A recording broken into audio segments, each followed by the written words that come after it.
Ladies and gentlemen, what it do? Back with another video. Ricky Unboxed here. This is the face to the hands. So today we're going to be diving a little bit more into the iPhone 14 Pro Max and the S22 Ultra.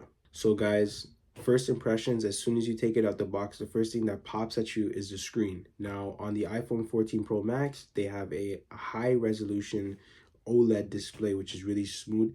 It comes with 120 hertz refresh rate, so you're going to realize that the scrolling through Instagram or just simple scrolling through the phone is very smooth. No delay, really clean. I love it. Now versus on the Samsung S22 Ultra, it has a similar display. They have a dynamic AMOLED 2-time display. They don't have the OLED, which kind of sucks, but the AMOLED's still really cool. It's still 120 refresh rate, 120 hertz refresh rate. So it's really smooth.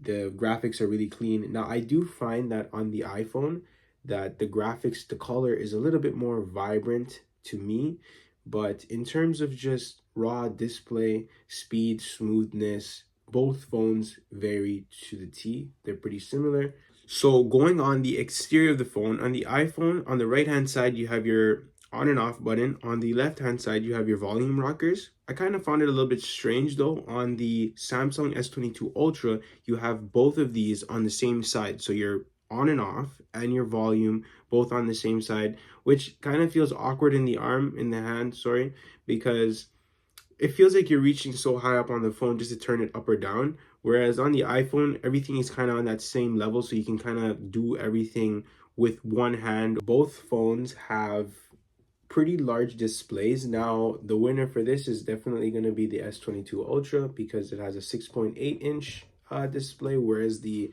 iPhone has a 6.7. Now, the one that everybody's been waiting for, the Dynamic Island. Guys, the Dynamic Island is here. It's nice. It's smooth. I personally love it. One of my new favorites for the new iPhone 14. Now, a lot of people have mixed impressions. I'm going to give you my take on it. The Dynamic Island is really cool because say you're listening to music or you're on navigations, it does it simultaneously. You're going to see that the small bubble pops up on the right for your music or navigation, depending on which one is open first. And you can kind of just toggle between whichever one you want to go to by just clicking on it, which is really cool. Now, if you're in music, you can just hold it down, change the song that you're playing. Or for instance, if you're on a phone call, it shows the time that you're on the call for in minutes, not in seconds, just in minutes. And it also, which is kind of really cool, it'll show you who's talking when that person is talking. So say for instance, you're talking, yours will be in a green voice decibel level. And if the opposite person is talking, it would be in orange voice decibel reader that kind of just flows up and down. It could be vice versa, guys. I'm not exactly sure which color is which for who's talking, but I found that really cool.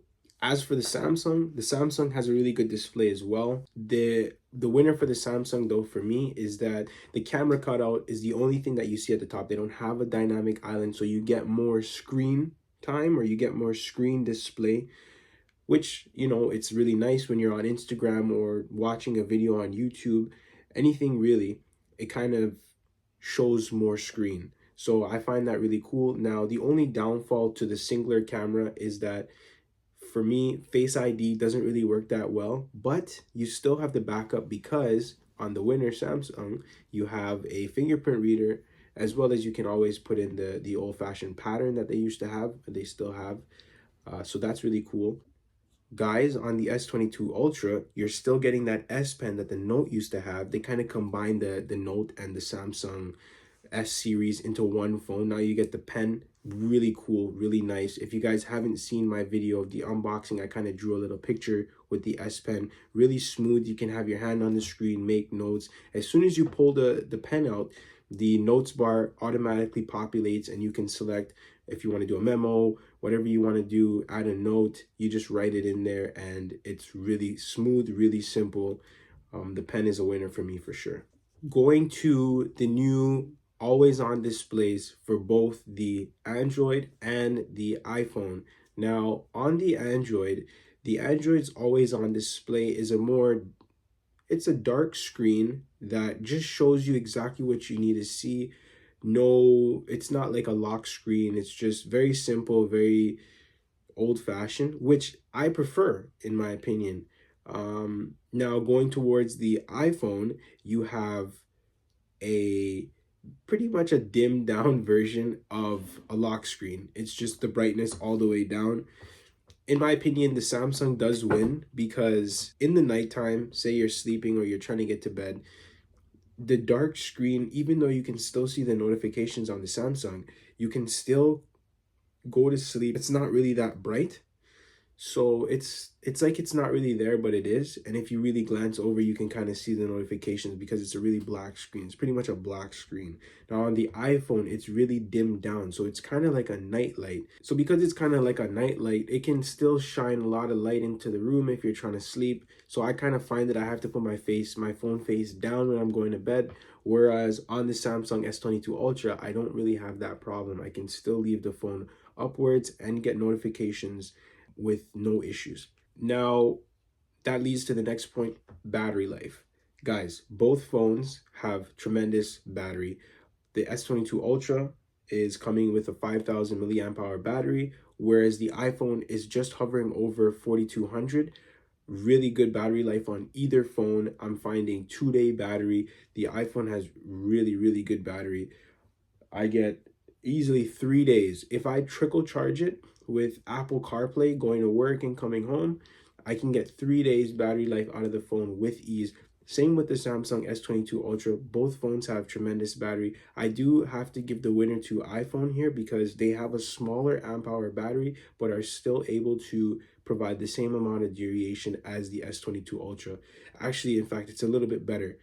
Does the always on display affect battery life? Now, I find that on the iPhone, it definitely affects battery life by, I would say they say it's around 10 to 15%. I haven't done the exact calculation or done an experiment to see exactly how much I lose, but roughly, if I have always on display, I get about, if I'm using the phone heavily, 1 day's use out of the phone.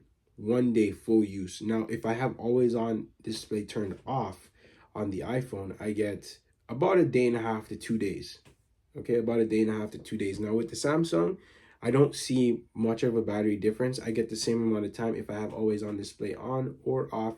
It really changes by about 5%, not much at all. So definitely Samsung, I'm going to give the winner to for the always on display.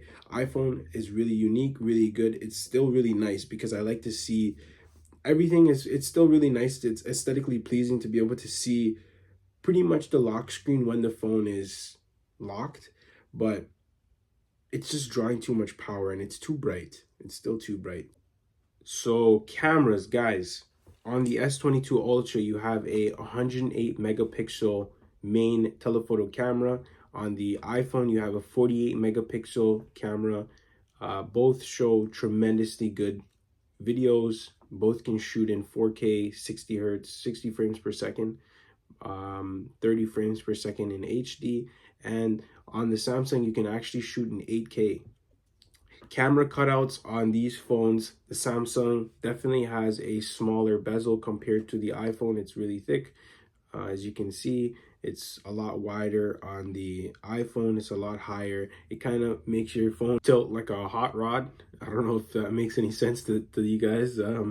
But, you know, it's still nice as long as you put a case over it. There's a lot of smaller casing as well just for the camera cutout that you can put over the phone.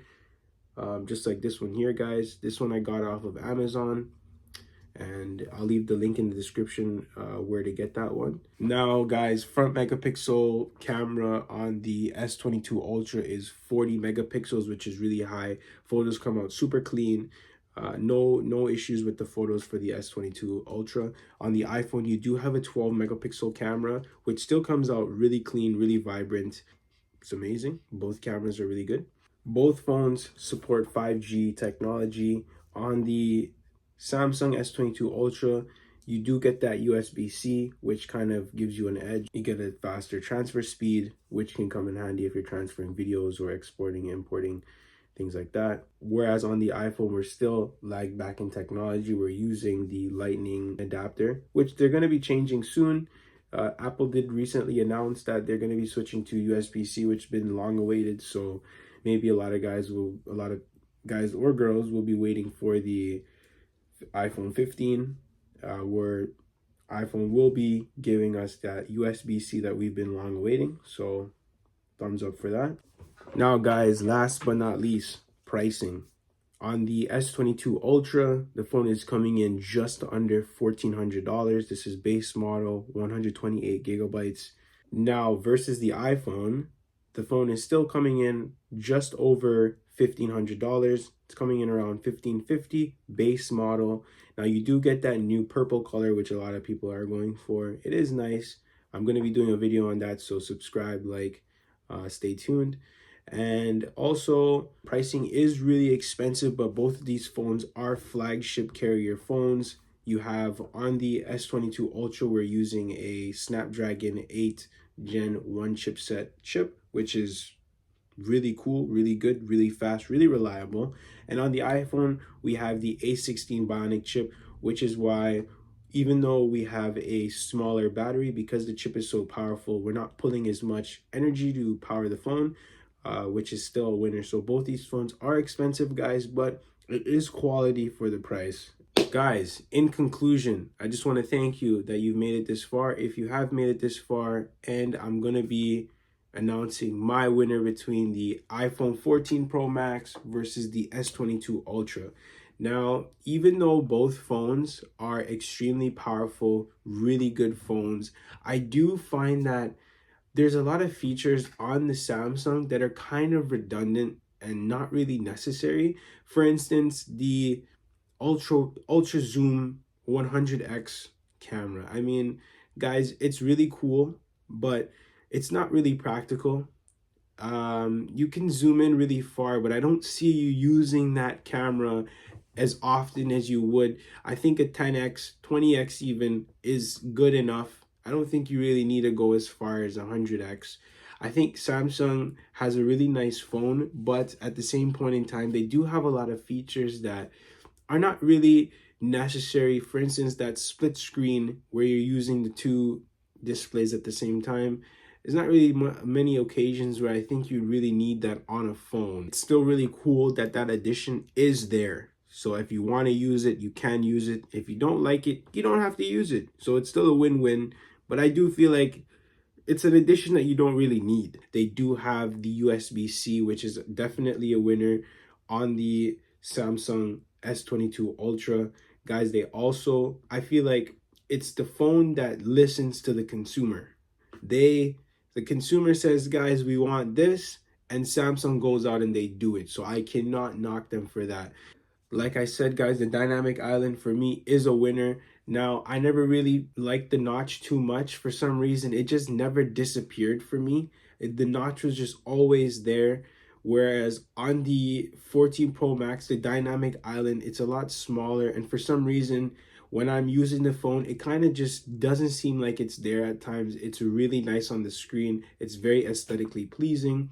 So I have to give the display to the iPhone, as well as, even though the camera cutout is bigger, I do find that that Face ID works really well. Even if you're wearing a mask, they added that feature where it can still detect your eyes and a lot of features above your nose, which can unlock the phone. It works perfectly fine for me. I'm working in a hospital right now, and you wearing a mask all the time, having that feature on the phone is tremendously useful. All in all, guys, I'm gonna have to say that the iPhone is my winner. I do believe that the iPhone right now is top 3, if not the best smartphone in the industry right now as it is, guys. The iPhone is really cool. It is really nice. It's smooth, vibrant. I really have no complaints with the phone, other than the weight is a little bit heavier than the S22 Ultra. At least it feels that way. But other than that, the feel in the hand, it's really cool. It's a sleek phone, guys. It's a winner for me. Anyways, guys, if you like this video, please comment down below, like, subscribe. If you like what you see, let me know if you want me to do another video like this for the Apple Watch and the Samsung Galaxy Pro 5 watch. I can do a small little comparison between the two watches as well. and I can do a review on it if you guys like to see that. Let me know in the comments down below. Thank you again, guys, for watching. I really appreciate it. Again, this is the face to the hands. I'm still going to be doing those ASMR videos, so stay tuned for those. I'm going to be picking up the new iPad this week, Friday, so I'll probably have that video done by the end of next week. So like I said, guys, stay tuned, stay safe, and I'll see you guys on the next one. Peace.